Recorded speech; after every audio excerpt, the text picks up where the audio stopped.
Good afternoon, everyone. Welcome back to the Stories Without Borders. This is the seventh episode, and we have Tarek Tahat, a community development volunteer from the Peace Corps and an NGO advisor. Welcome, Tarek. It's a pleasure to be here, Altaf. How are you? Good, good, alhamdulillah. Thank you very much for joining our program, our interview session. So, Tarek, if you can kindly introduce yourself in brief. So my name is Tarek Tahat. I'm currently 26 years old. I'm an American, but my father's Jordanian, my mother's Macedonian Turkish, and I'm currently serving in the Peace Corps. And I got my bachelor's degree in Kuwait from Gus University of Science Technology and International Business. And then I moved to Chicago, where I studied at Northwestern University, where I got my master's in public policy and administration with a concentration on global policy. I've worked as an account manager for Project Hope and the Humane Society. And then I worked for 11 months in Arab American Family Services, where I did case management, advocacy, and lobbying. Mm. And then finally, now I accumulated the transition into the Peace Corps experience, where I currently am volunteering at Search for Common Ground. And the extension of that is basically Center for Common Ground in North Macedonia. Mm. So, Tarek, you studied in Northwestern, right? Yes. So, what motivated you to take your majors? So for international business, I had a full scholarship in Kuwait, so I took that right away. And international business in itself is something I'm very passionate about, learning about different cultures, learning how people interact with each other in the form of trading, right? And how each business decision is usually influenced by the social environment, the culture, and especially the marketing aspect of it, right? So, but I've always been very passionate about politics and what the government does and what it doesn't do, which is in a sense is another word for public policy, right? So after I finished my education, I thought immediately, why don't I combine economics and business with public policy as a whole? Because in a way, they both intersect at a function, which is how do you cater to the needs of the people? For example, on the business side, what are people willing to buy? And on the humane side, what do people actually need in order to develop themselves, right? Mm. So I thought it's a great intersection to elevate myself. So I went to Northwestern, which is one of the top schools in America. And I gathered so much more education and more experience to uplift where I am today. Mm. So, you graduated from Northwestern. Currently, you are with the Peace Corps in North Macedonia. Is there any relevance to what you studied and what you're working in right now? Yes, I would say getting my master's in public policy, basically, when I went to training for the Peace Corps, because they give us like 3 months of training, I took everything like a fish to water. Everything that I learned theoretically from all the books Northwestern provided me and all the papers I wrote, it immediately transitioned right into the Peace Corps.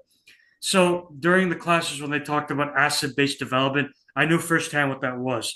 Behavioral economics, which I learned back in Northwestern, immediately applied to appreciative inquiry, since you have to deal with your community and understand what they're good at, what they're not good at. And what I was trained in both Northwestern and in the Peace Corps, is to elevate people from from bottom to top.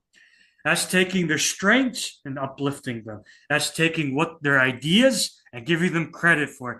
And it's not like I tell them what to do, I work with them.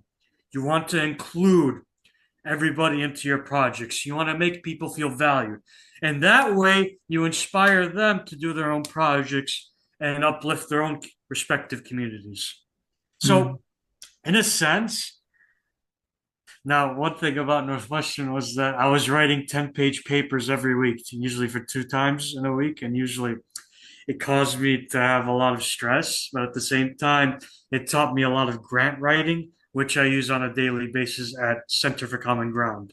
Mm-hmm.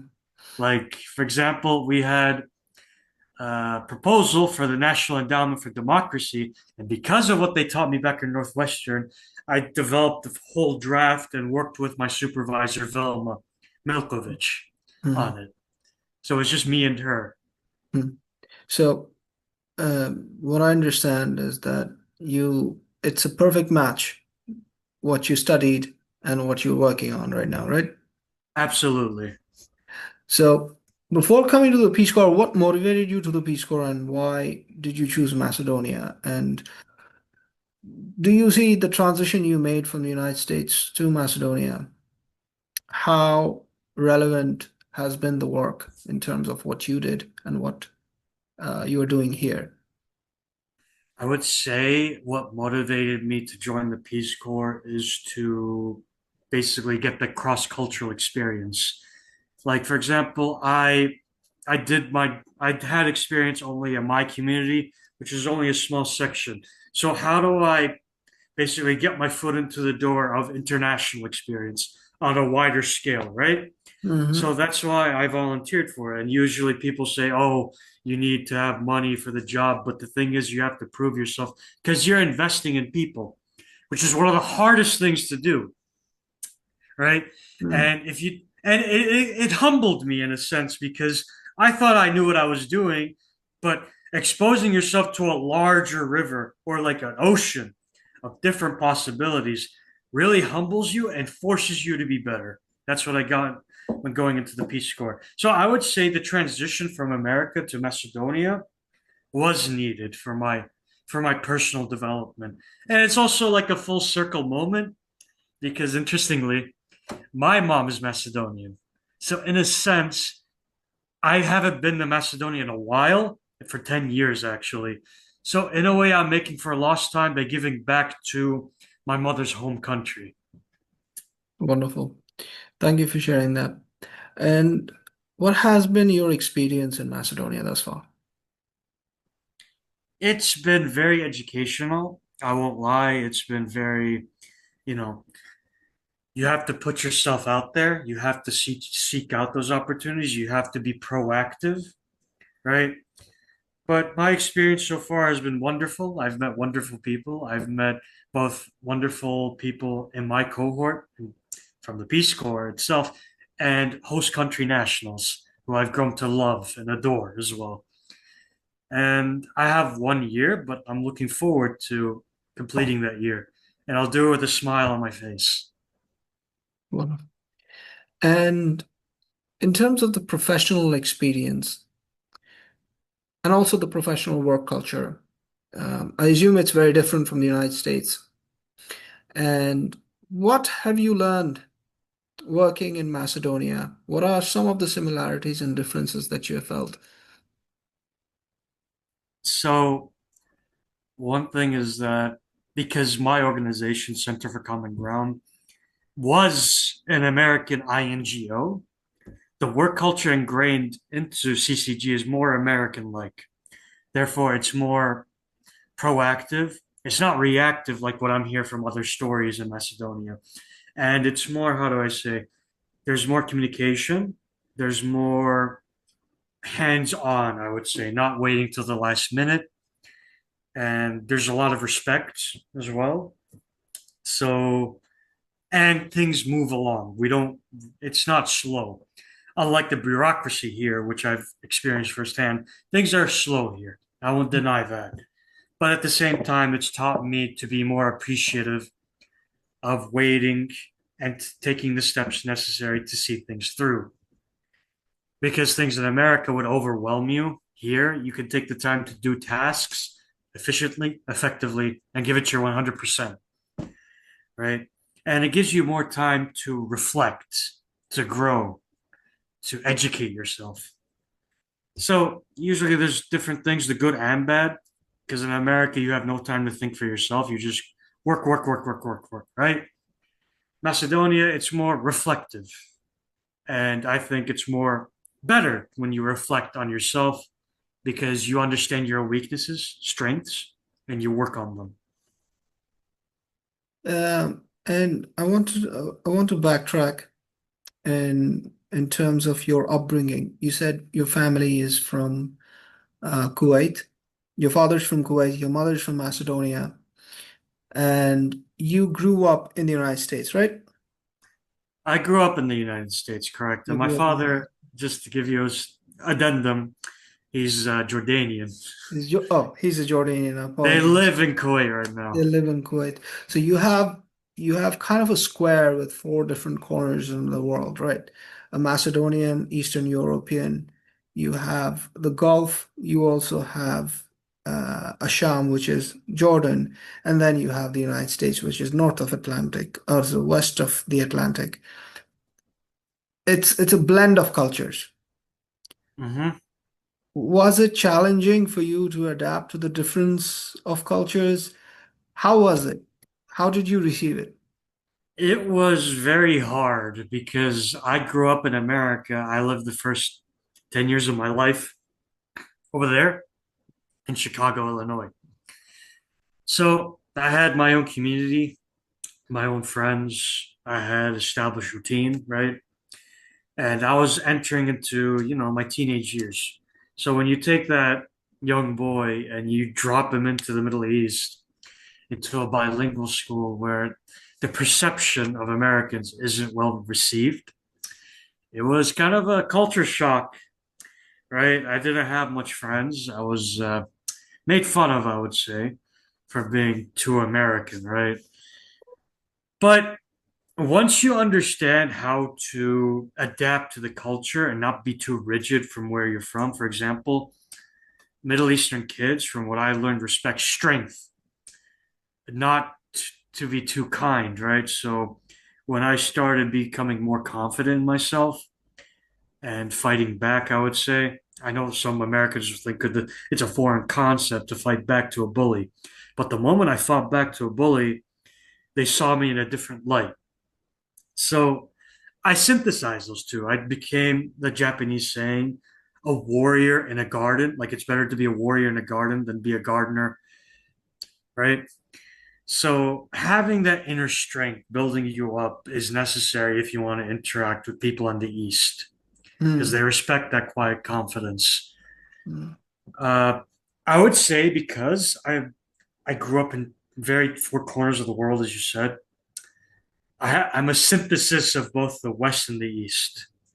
Hmm. And you could put me in any environment and I would adapt easily. And that's the ethos of the Peace Corps as well. That's why I didn't have any complaints when I was brought in.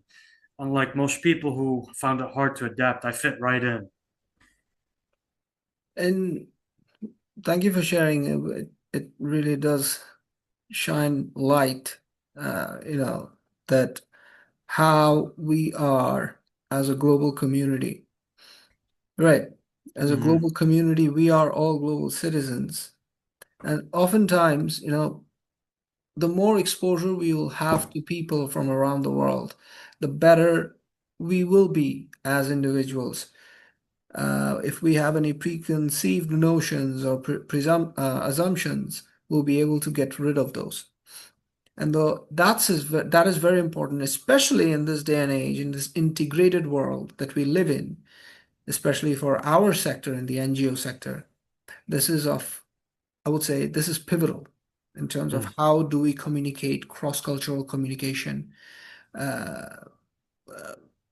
if we don't have cross-cultural communication, we cannot also have multinational or cross-border project implementation. Now, in terms of your current work experience, right?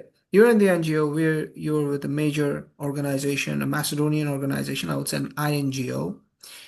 With an INGO, you definitely work with grants, as you mentioned, that your Northwestern experience helped you with grant writing. In terms of grants, what is the situation? What is your experience in terms of receiving grants? How has it been? It's been pretty hard after the fall of US aid. The whole development sector basically took a massive blow. Now there's restructuring. For example, I was when I first came to CCG on December, we were working on the National Endowment for Democracy proposal until the current administration in America froze the funds for international development. Now they recently opened it up, so what was supposed to be something I should have submitted in December, now I'm doing it, right? And also a lot of the grants just up and evaporated, right? And in a sense, a lot of the key partners we had that relied on USA gone under. They closed shop, and it left a void, I would say. And it was like a storm, I would say. People who didn't survive it got washed away. Mhm. Um, it's been difficult, but we managed to secure funds from GSURF, Global Community Resilience Fund, and we currently partner with the Swedish International Development Agency, SIDA. See that. So we produce TV shows about interethnic relations. That's for SIDA, and we do community outreach events for GSURF in order to promote interethnic relations between Macedonians and Albanians. Mhm. How has been that experience in Macedonia in terms of communicating with Albanians, with the Turks, and with the Macedonians? Because it's a diverse country, uh, Yeah. multi-ethnic country. How was your experience in Macedonia communicating with these different ethnic groups? So we focus on the youth because they don't carry the burden of hatred that stems from, the crisis in the Balkans when Yugoslavia broke apart. A lot of Albanian Muslims pretty much hate the Macedonians in general because most Macedonians here in this country have a lot of Serbian family members, and the genocide that happened between Serbians and Albanians is still fresh within the older generation, which is why we focus on the youth, which turns out to be more successful. And we've had firsthand stories of Albanian children and teenagers wanting to make friends with Macedonians and trying to learn each other's languages. And there's more success in that way because, as I said before, they're not burdened by the cycle of hatred. Hmm. Uh, One more thing, in terms of when you say you have repeated the cycle of hatred, uh, how do you feel? Like post, we do know that Macedonia did went to an interethnic conflict, right? In the late 90s. How do you feel? What's the situation with that in Macedonia right now? It's not that Macedonia itself was the most fortunate after the fall of Yugoslavia to be unaffected. They just received a lot of refugees coming in because it was the one country that didn't fall victim. Because Kosovo was bombed, you had Serbia breaking apart, you had Albania that was under communist rule as well. And Macedonia itself welcomed everybody, but at the one point they welcomed too much that it caused a lot of people to feel that their ethnicity, their identity is at risk. Hmm. Uh, so, dealing with interethnic conflict and the cycle of hatred, there has to be reconciliation. There has to be dialogue. Because the one thing that I've noticed, especially living here in Skopje, is that you have pockets of people living in different areas and there's no mingling at all. And when you have these pockets, these bubbles start to form and the extremism starts to rise because your biases are constantly reaffirmed in those own bubbles. And this is on both sides of the spectrum of Albanians and Macedonians. And it's dangerous to the point that it breeds violence and it breeds hatred. And have you seen over the past, I think you've been there how many years, Tariq, in One Macedonia? year now. 1 year. Year. Over the past 1 year, how do you feel this conflict resolution work has been in Macedonia? How much has been the work of the government and how much involved are the NGOs? Um, the NGOs, for example, they try their best, I would say. There's one democracy lab in Gostivar that encourages people to be democratically active. That also includes interethnic cohesion. My work does that as well, and we have partnership with the schools to do these events, and we train them on how to do these events, where we get Macedonian kids, Albanian kids, Roma, Turk kids to come together to do teamwork activities, right? But I feel like the government itself is very partisan and they seek to distance themselves. Like, you have schools, they teach in their own specific language, but they don't encourage kids to mix, I would say. And that's a problem in itself. You have to encourage that because if you don't, well, people are going to stay in their own pockets, right? And the idea of, Albanians in themselves, talking about Greater Albania puts alarm bells in Macedonians that they feel threatened by this idea. So once again, it just reiterates that, and you have politics, very corrupt government that only seeks to elevate themselves, not to elevate everyone. So I think that's one issue dividing the country. Mm, But the NGOs do try. mhm. And you did mention something about the grant that you did. You explained how you have received grant from GSERF. And we are in a situation globally where grant money is becoming more scarce. Right. Mhm. Grant providing organizations are being more stringent, and for which I think we are also seeing a negative impact on grassroots projects and grassroots organizations or CBOs. Yes. What is your view on that? My view is that NGOs are going through a difficult time, and the ones that stand out, the ones who can survive, are the ones who can adapt and elevate themselves to give. There are some organizations that don't operate on a budget, but they do so much, right? You could do so much even with no budget to get people's eyes on you. And most people think you need money to survive when it's in fact you need visibility to survive. You need the community needs to see your NGO as something instrumental to your community. It's like a beating heart because people tend to focus on outside donors when they should be focusing on their own communities. Hmm. That in itself is your lifeblood. Hmm. It's the people you serve. If you serve them, they will also serve you. Hmm. That's the part of cohesion. Cohesion.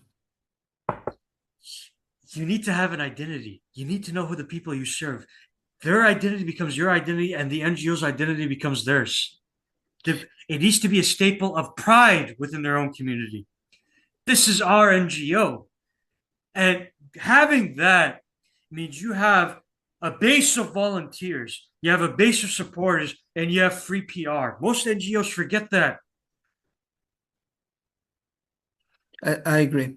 I agree. So being a community-based organization has to be connected. First, responsibility is to be connected with the community. Exactly. So if you are connected with the community will know you. And I think crowdfunding or fundraising. Now, this is something interesting.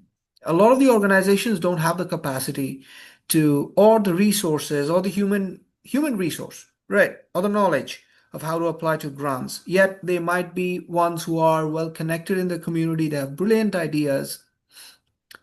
Uh, my question to you would be, what will be your suggestion? Because you are working with an NGO, you definitely have worked with grassroots organizations. You've seen that in the United States, you're seeing it here. What is your suggestion to these small organizations, CBOs? serve your community, do what you can to help them no matter what. And if you can, you should reach out to your local municipality, your local government as well, because they themselves need you, because you're the one providing services. You're the one who's more flexible than the bureaucratic structure of these municipalities. Hmm. And when they see that, they see a potential ally with you, then they tell the county, from the county, the district to the city, and from the city to the highest echelons of government. Region and then to the national. Yeah. So it goes step by step. Don't go from here to all the way there. Your community, your municipality, and then there you expand. So what you suggest is that to the CBOs is a connect with the local municipalities. Now, but now here's the thing. Oftentimes there are in underdeveloped countries or developing countries, they have favoritism or bipartisanship, right? Within the government. Now, it also stems down to it trickles down to the NGO sector also. Now, a current administration might be more favorable to your organization than the next organization to you. Oh, So the next organization or the second organization, how would they cope with that situation when they are not being included in a consortium because they don't have the network capacity, they don't have the knowledge. And now the second phase, they go on to connect with the local municipality or the local government, right? Local administration. And they are also not being responsive. Based on your experience and what you learned, if you can kindly share that with us. okay. I'll give you an example of Arab American Family Services. Hmm. It had a zero-based budget for 5 years until, and the reason why is because no one wants to invest in Arab Americans. They're a tiny pool in America. Okay. Now, one thing that worked for Arab Americans Family Services is community advocacy, being a part of that community. Right. You could talk about favoritism, but the one thing that spurs politicians to act is when their constituents, especially like if you're working in a democratic country or even not, because the country is no good without its people, right? Having those people advocate for you would spur the government to take action to side with you, especially when you provide valuable services. For example, if your municipality talking about favoritism from the big government to support this NGO, they'll say, "Why should we? These people are already here doing their thing, right?" And the thing is, in the municipality, is that these people in the municipality come from this community. The municipality itself has probably a cousin, a brother, or somebody in their family that you currently serve, and they won't forget that, especially in these countries. Mm-hmm. I understand. Thank you. So we are in the last 10 minutes, Tarek. Now we'll go into the uh, the penultimate question. That would be, we talked about the grant situation, Mhm. the scarcity of grants right now. What alternatives would you suggest to grants? Local crowdfunding, government support from your own country. That's one thing. Another one would be to try to build yourself up by serving the community. And then you keep a log of the activities you've done, flyers, newsletters, social media presence. You take those things and then you send them to different INGOs that specialize in international development. And you look at different embassies in your country that currently want to develop and you try to get in contact with them, right? So, strictly, the one thing that made a lot of the grants dry up is because everyone relied too much on USA and they would give it freely, the money. They wouldn't ask much, they'd give it. So, you have to be creative, you have to search for opportunities yourself, foundations, different people, connect on LinkedIn, learn from other NGOs as well. where they're getting their funding and try to get their funding from this same benefactor. Look for people within your own community who would invest in the NGO. Look for people in the country as well who would invest. The options are limitless. You shouldn't think one avenue of grant writing will get you the money. There's different avenues you can get, and it doesn't And hurt. and about crowdfunding, you mentioned something about crowdfunding. How will these CBOs conduct crowdfunding, local community-based crowdfunding? Okay, for example, you take you do promote different activities that your community specializes in. For example, tailoring clothes, for example. You could make an event where you encourage the parents of daughters to learn this craftsmanship, right? And the NGO can sell these clothes to different parts of the villages around the country or within their own community. Hmm. That's one way to do crowdfunding that you don't have to do. It's like something simple as facilitating Facilitate. facilitating small business ventures. Kind of being the middleman, right? Yes. Kind of being the middleman, the agent, connecting agent.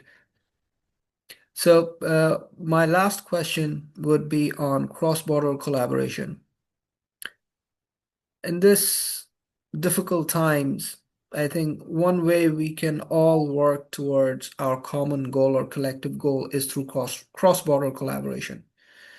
Uh, what are your some experiences with cross-border collaboration, and what do you suggest nonprofits in terms of implementing cross-border collaboration? So one thing about cross-border collaboration is that the one benefit from a financial standpoint is that if you have cross-cultural alliances or collaboration, you look more attractive to INGOs because they love that stuff because the money they give has cross-cultural impact, like more bang for your buck, as Americans would say, right?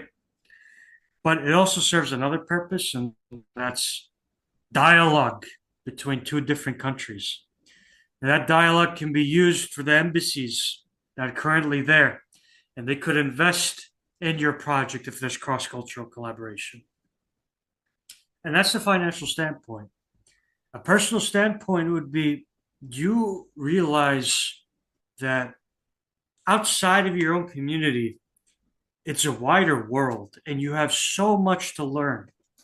For example, when I collaborated with people in Kosovo and Albania, it opened me to how Albanians think, their grievances, and it Mm, helped me understand the cultural context of refugees from Kosovo that currently reside in Macedonia, which bled into the activities we designed in order to promote interethnic cohesion, right? Cross-cultural collaboration has so many possibilities for you to expand your mind, your mindset, and your capacity. mm. So I Wow. encourage Mm. a lot of NGOs, local or international, to seek it because you never know because it opens doors to what you could do, how many And activities you could promote. one important thing is oftentimes sometimes organizations feel, and I do understand that every single organization requires a stable flow of financial income, right? Yes. Without that, they cannot sustain. But I also suggest and I promote that a lot that do not always attach collaboration with financial gains. As you mentioned right now, and I would reiterate also, seek cross-border collaboration because you might not know, you never know that what you are trying to do, you might not get any financial outcome from one initiative, but it might open gates to doors to many other. uh, opportunities. financially beneficial projects that will support your community and people, your organization also. So I agree with you, cent percent, 100%, without a doubt. And what I would say is, do you have any message to the viewers? Because most of our viewers are nonprofits and CBOs. You came into NGO sector for the mission to serve people. Achievement will come. The money will flow. You just have to go out there and serve the people. Nothing good doesn't go unrewarded. That's always that should be at the forefront of your mind. And persist, adapt, continue on, because you never know. Because I think one of the greatest things that happens when you enter this line of work is that you're helping people dear to you. You're helping the community. You're putting smiles on people's faces. And that itself is a treasure because we ourselves, as human beings, we're here for temporary. The one thing we have that separates us from people who make money, in a sense, is that they only serve the material world. We benefit spiritually, emotionally, financially as well. All Perfect. three Yeah. together. Yeah. Wonderful. But Thank you. you have to build yourself emotionally and spiritually in order to enjoy your material gain. Perfect. Perfect. Thank you very That's much, all I Tariq. have. Thank you. We really appreciate your time. Thank you very much for attending our Stories Without Borders. All right, folks, this is all from us today. We'll see you all on our next episode. Thank you, Tariq. Have a good Thank you, one. everyone. Thank Thank you, you. Altaf. Thank you.